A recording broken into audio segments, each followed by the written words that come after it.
महादेव. दीक्षा किचनमध्ये तुमचं सर्वांचं स्वागत. आज आपण बनवणार आहोत झणझणीत अशी शेवग्याची शेंगांची भाजी. चला तर बनवूया. शेवग्याचे शेंगा घेतले, मस्त छान असं कापून घेतल्या, साल काढून घेतले त्याचे आणि स्वच्छ 2 पाण्याने धुवून घेतले. कढई ठेवली. कढईमध्ये आपण थोडंसं तेल टाकून घेऊया. तेल टाकून घेते. इथे थोडंसं पळीभर तेल टाकून घेतलं आहे शेंगा फ्राय करण्यासाठी. छान गरम झालं, शेंगा टाकून घेऊया. हळद घालते, थोडंसं मीठ घालते चवीला. आणि असं परतून घेतलं आपण.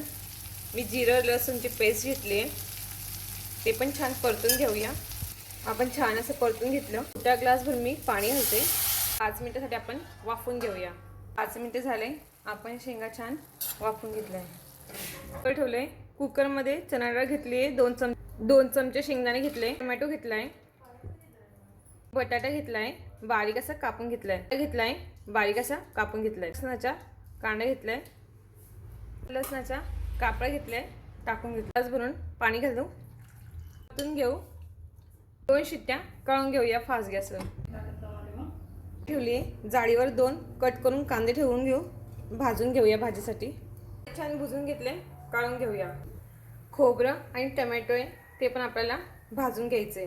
लसूण, अद्रक, कोथिंबीर घेतले आपण, कांदे घेतले 2 भाजून, थोडंसं टमॅटो घेतला आहे आणि खोबऱ्याचा तुकडा घेतला आहे भाजून.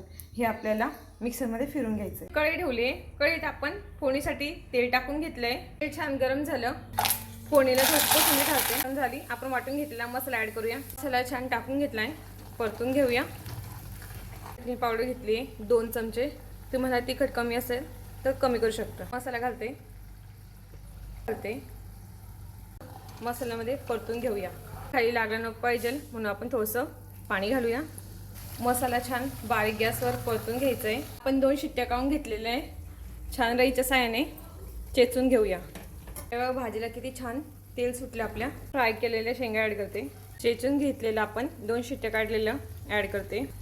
छान असं परतून घेऊ. 1 ग्लास पाणी ॲड करते. 2 ग्लास पाणी ॲड केलं मी. त्यानुसार मीठ घालूया आणि छान असा बारीक गॅसवर उकळ आणून घेऊ 5 मिनटं. आपण 5 मिनटं झाले, छान असं उकळ आणून घेतलं आहे. वरतून थोडीशी कापलेली कोथिंबीर ॲड करते. तेव्हा किती छान झाली आपली भाजी, किती छान झाली आपली भाजी. ही तयार झाली आहे. तुम्ही अशी भाजी करून बघा, खाऊन बघा. व्हिडिओ आवडला असेल तर व्हिडिओला लाईक करा, चॅनलला सबस्क्राईब करा. थँक्यू.